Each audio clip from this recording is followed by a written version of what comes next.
the aspect of grammar I would like to focus on is the use of used to and would for repeated actions in the past. This is relevant for the students because they are very familiar with the use of used to, but their understanding of would is that we use it when we are considering something or talking about some hypothetical situations only. It is strange for them to use it to talk about the past, and they try to avoid it. I think this activity is beneficial for our students as it will help them sound more natural in English and less repetitive.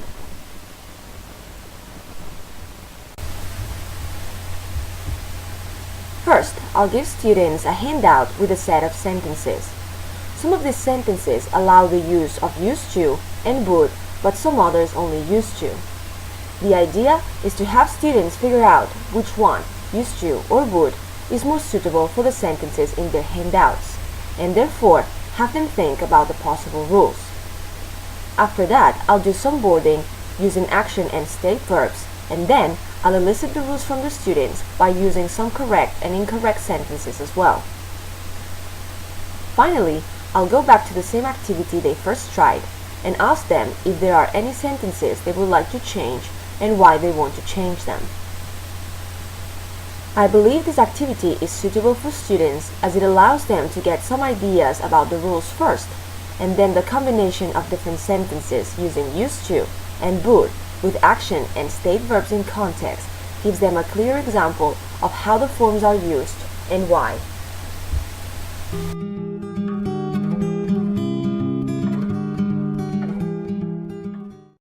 Alright, what about the second one? When I was younger, I used to hide behind my dad's legs. Right. Used to? Only? Only used to. Alright, okay. What about the third one? When I was a child, I used to be very afraid of dark. Only used to. Only used to. Okay. And what about the last one? And as a child, I used to pretend I was an astronaut working on the moon. Okay. Only used Only to? used to.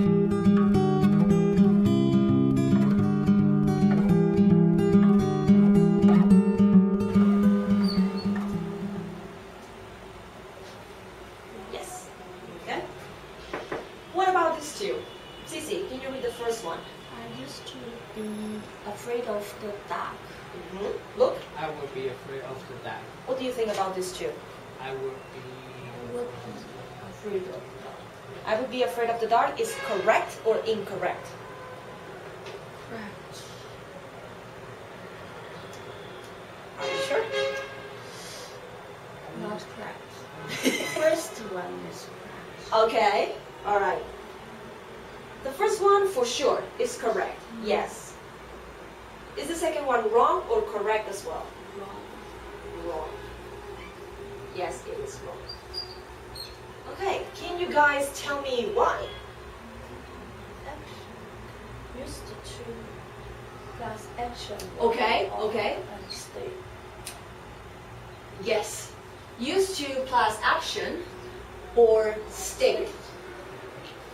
Very good. So what about would? With only action. Awesome. Yes. Only for actions.